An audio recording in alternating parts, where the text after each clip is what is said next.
He walked in hungry, ready to feast, but the host just smiled, your weight's increased.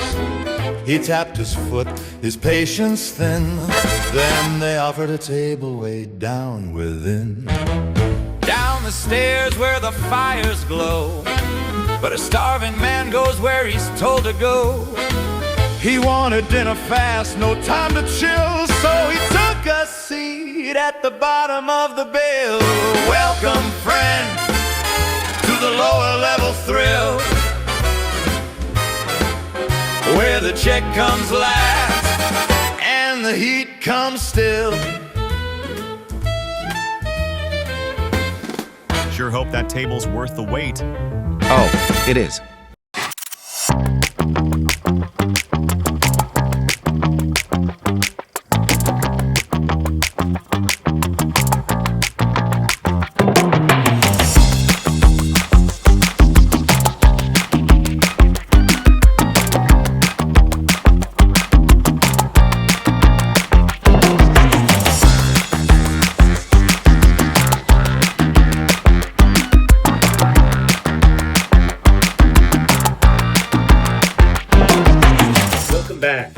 Back for once again, Cup of Meat Production presents 25 years built in 48 hours, or something like that. First time we've gotten the title exactly right. I don't know about this "we" thing, but definitely first time perhaps it was right. First time. This week we are going back in time once again to one of our earlier films, 2005. a film called Wait. Yep. 2005, 20 years to a film called Wait, which was our first, though not last, foray into the grand musical. The grand musical, I love it. Dance numbers and everything. I mean, it was a grand musical. Dance numbers and everything. But music has been an interesting part of our films. Absolutely. I think one of those journeys I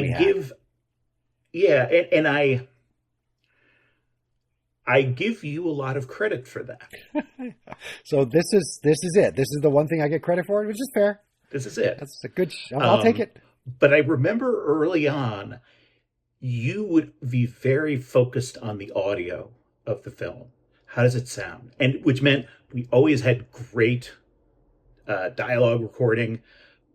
But you put that focus on how does the film sound, and it's evolved. Yeah, I think one thing that sets us apart from a lot of the 48-hour films we see, certainly early on, nowadays it's more common, is that we had really good sound to the point where you didn't notice it.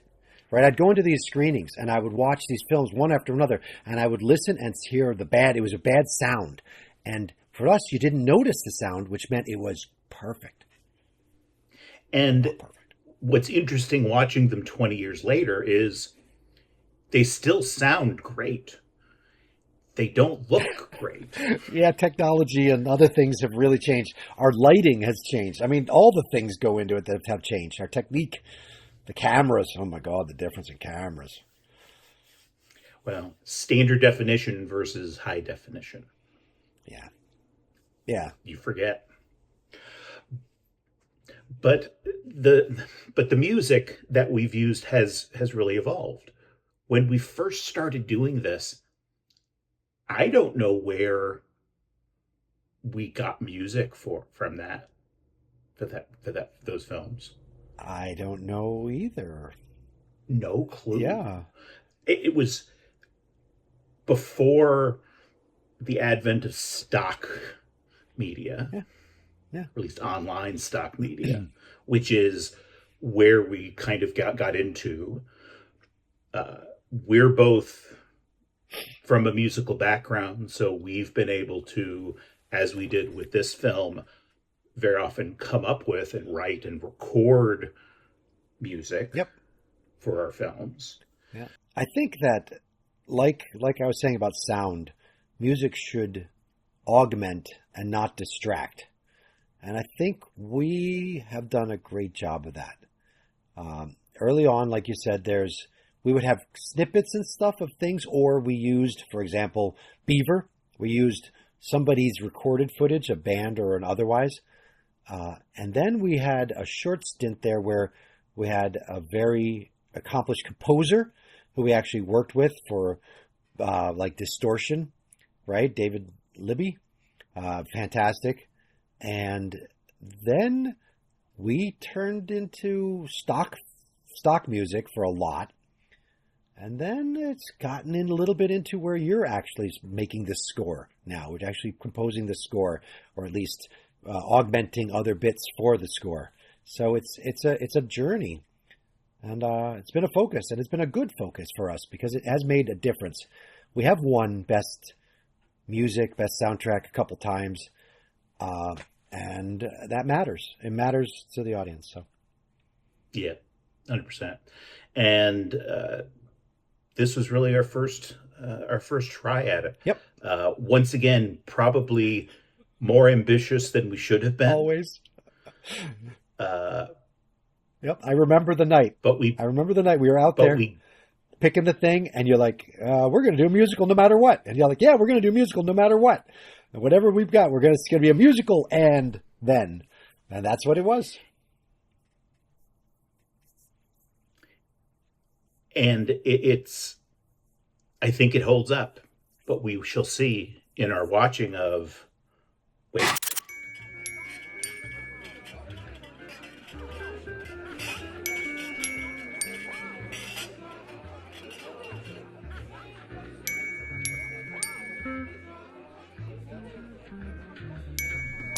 Number 10. Yes, we have your table ready. Go ahead.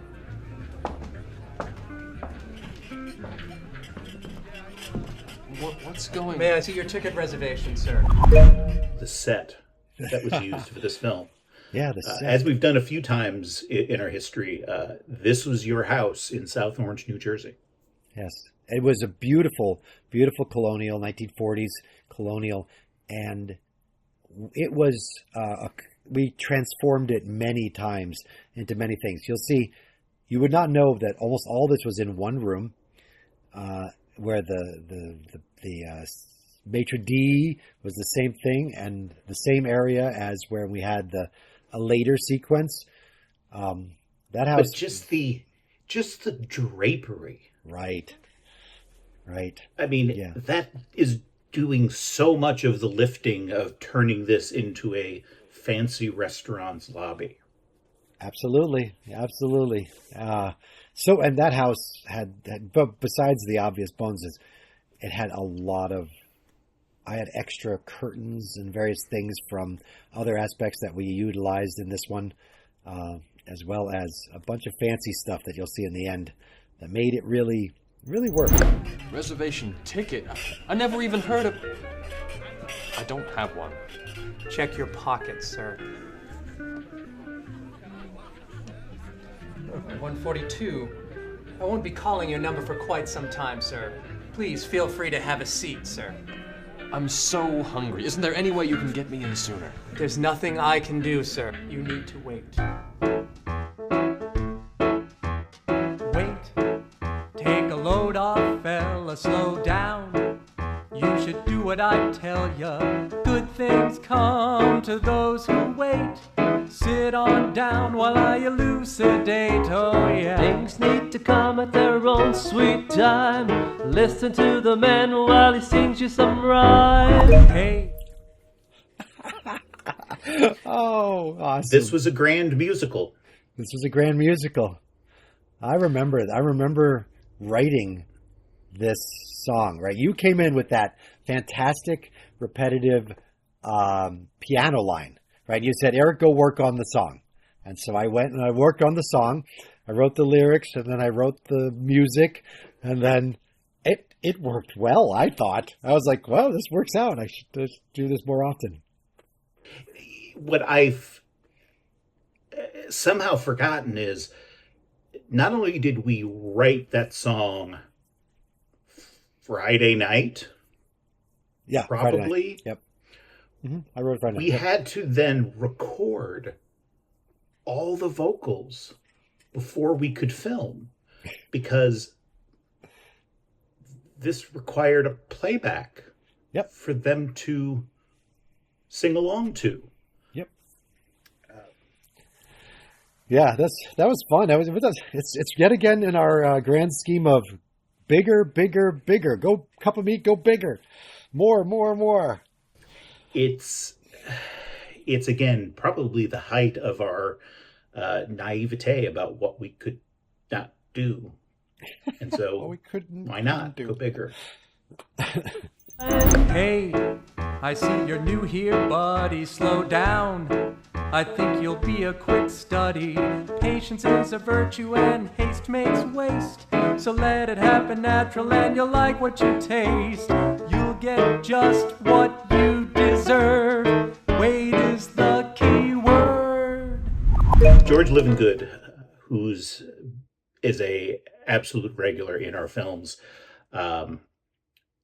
George is, as many of the people in this film did, has a very strong background in the New York musical theater scene. When we decided we were doing a big musical, we went to our cast and said, "Hey, we're doing this." And George raised his hand and said, "Hey, I can choreograph that number for you," because he's a professional dancer. And thankfully, we had these three leads who were very strong dancers. So this is George, Heather, his future wife, Yeah. and the third guy is Johnny And the wife is Castle. Johnny Castle, yeah. Yep. And All of them they solid dancers. had good dance ability.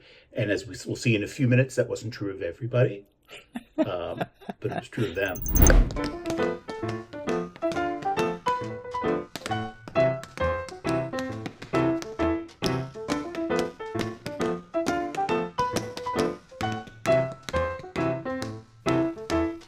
Wait.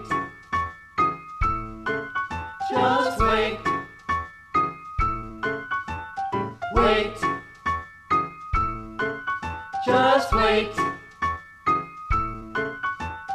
Wait, you need to do what I tell ya. Just There's no joking now, fella. Just wait.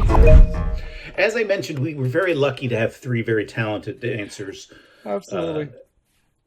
We also had some that were really giving it their all and really trying. Yeah. There Jay wasn't a lot of Biddle- rehearsal, though. There wasn't a lot Jay of rehearsal. Biddle, occasionally in that scene, has a look on his face of going, "What the fuck are we doing?" Which I'm sure is purely a function of there was no rehearsal, because Jay has done a lot of theater. I'm sure can figure out the choreography. But when you give people 10 minutes instruction, you get what you Get this.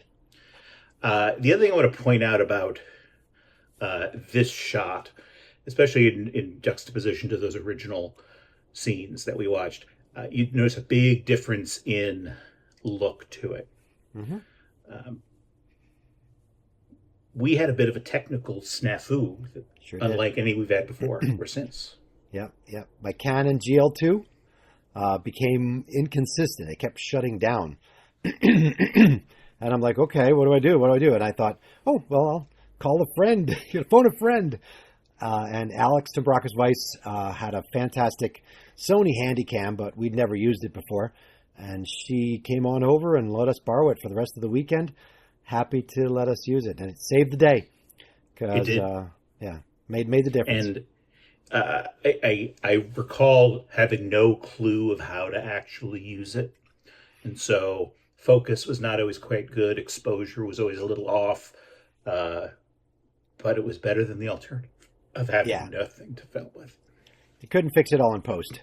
But Alex and I used to videotape, literally, at the time, the Village Light Opera Guild's performances. And she would borrow my camera to borrow her camera, blah, blah, blah. And so it was a normal thing, but she saved the day. So I'm glad I had a friend I could call on a favor. Listen now or never. Just There's nothing more than forever. Wait, wait. Number 11. We are now seating number 11. Aren't you so excited to be here? We're thrilled. I am just so excited. Oh, honey, tell me to stop gushing. I am gushing.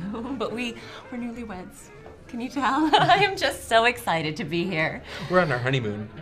We've heard the most amazing things about the food in this place. Oh, that's what we've heard. Oh, we're having such a great time. Billy rented us a racy car, and we went driving in the mountains. It was the most beautiful drive. The car went around the road. I'm so so hungry. I really just want to get in and eat something. He rented us a racy car. One of my favorite line readings. I don't believe that was the line, but it doesn't matter. No, but it doesn't matter. It doesn't matter. This is very much, as I'm watching it, having the feel of a Twilight Zone episode. It was intended to be. We that's the consideration of this movie, was to be like a Twilight Zone episode, except with But the an important music. thing to point out is this was not our drawn genre. Back at the time, there was a genre draw that you could get, which was musical/Western. That was the wild card. You could choose it if you didn't like your genre. I don't think that's right. Okay. So I'm going to stop you just because it doesn't make sense why this would have been horror if we had picked that as a wild card. Fair enough. I think back then, it was an actual pick. Okay. Okay. Yep. Pick it up with, no, this wasn't a musical Western. This was horror, something like that. Yeah. Yeah, right. But this, in fact, wasn't musical Western, one of the genre picks. It was, in fact, a horror film. So let's see if that holds sway. I made the commitment and committed you along with me that it didn't matter what genre we got, we were going to make it a musical. We made it and a so musical. This is our musical Twilight Zone episode, if you will. It is a bit of a wait, but it's worth it, really. Like Billy. Billy was a bit of a wait, but he was worth it. Number 12. We are now seating number 12. Honey, that's us. Honey, let's go. Wonderful. It's been so nice to meet you. I'm sure you'll get in real soon. Take care. We have a lovely table for you on the upper level. Enjoy yourselves.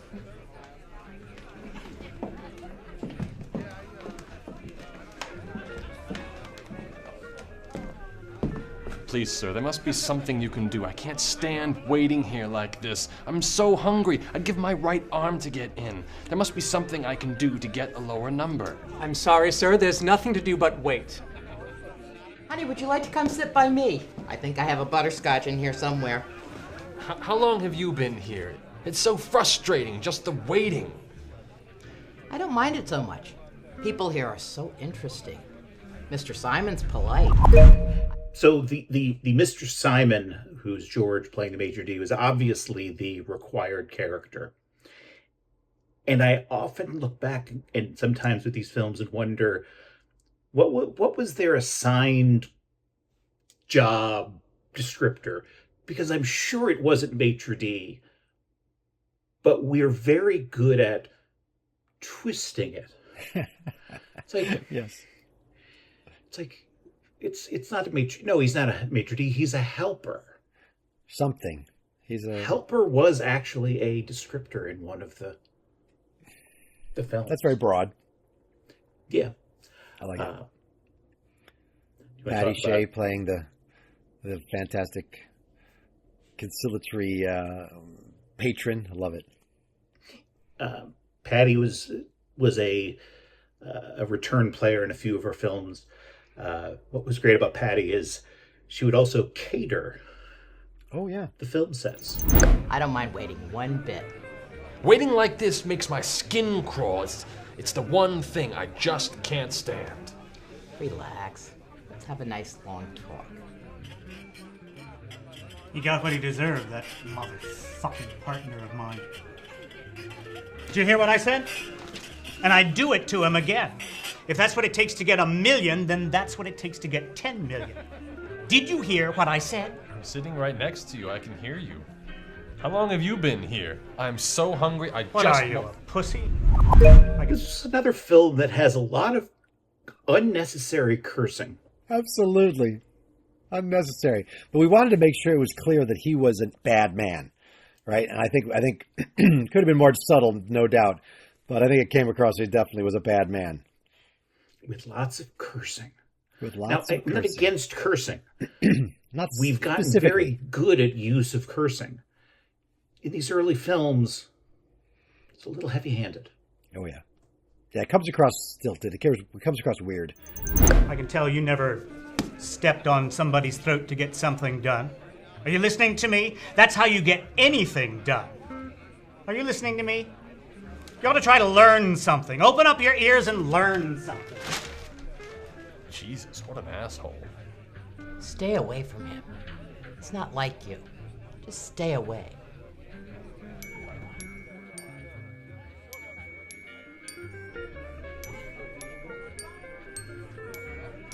Number 13. Number 13. We are now seating number 13. Here it is. Here's my ticket. I'm number 13. Well, that's odd. We have a lower level table listed here. I thought you were supposed to be on the upper level. That's fine. That's fine. I don't care about the view. I just want to eat. Well, the food is just as good on the lower level. Right this way. Wait.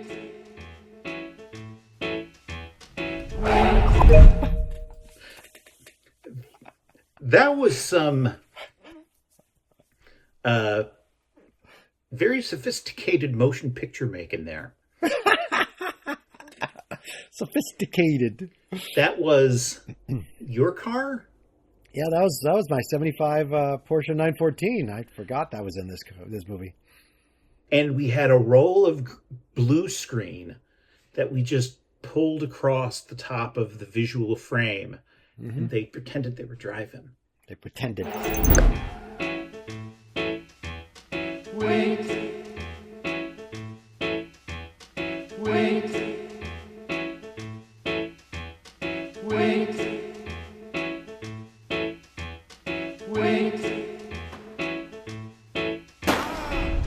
So that scream, as we've talked about, is Cup of Meat's Wilhelm scream.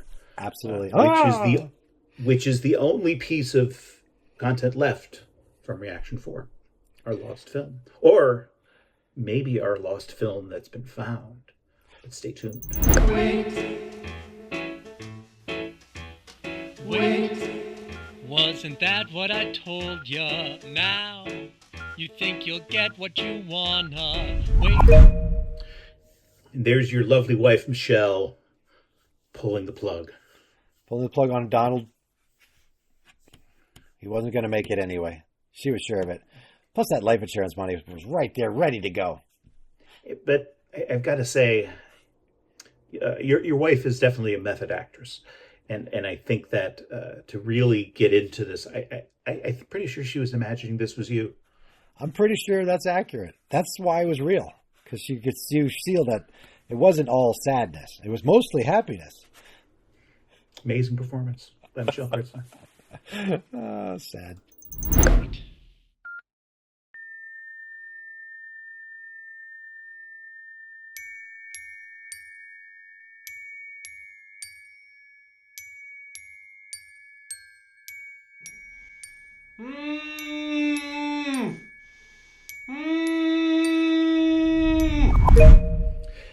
This was our big special effects shot.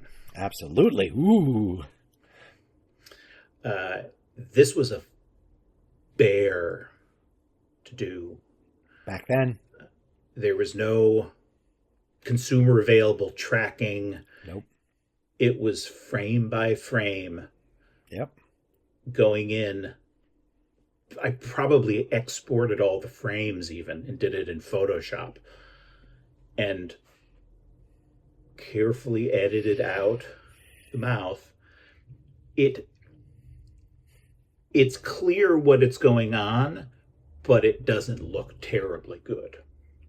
No, it doesn't look terribly good, but it is clear that he has no more mouth, so therefore yes. The eating is impossible. the big Twilight Zone twist. Yeah, what I like about that is it actually tracked pretty well, right? We gave enough clues up front where, like, the food is just the same on the lower level, right? He didn't say you're going to enjoy it the same. He said the food is just the same. There's a couple of moments where it really did, I think, line up well. Yep. Welcome to the lower level, sir.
Sketches of a Murder. Yeah. This is a very current film from just last year.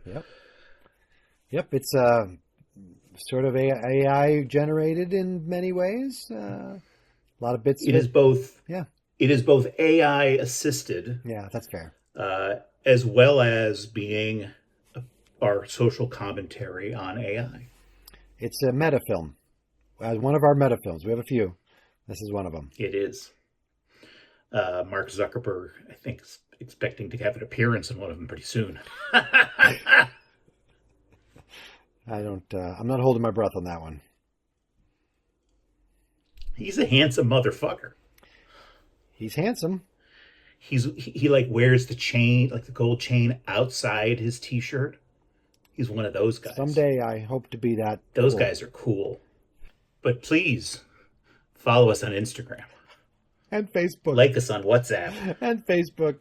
And Facebook. And Facebook. It was all. Facebook? Who's on Facebook anymore, Grandpa? Apparently I am.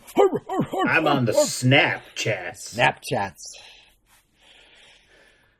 Speaking of snapping and chatting. Yeah. How the heck are we going to end this episode? Oh. I'm running out of ideas. I didn't know we had any ideas. That's the point. Oh, I always say I'm running out. You didn't have any then, and now you've still run out. I didn't have any. Yeah.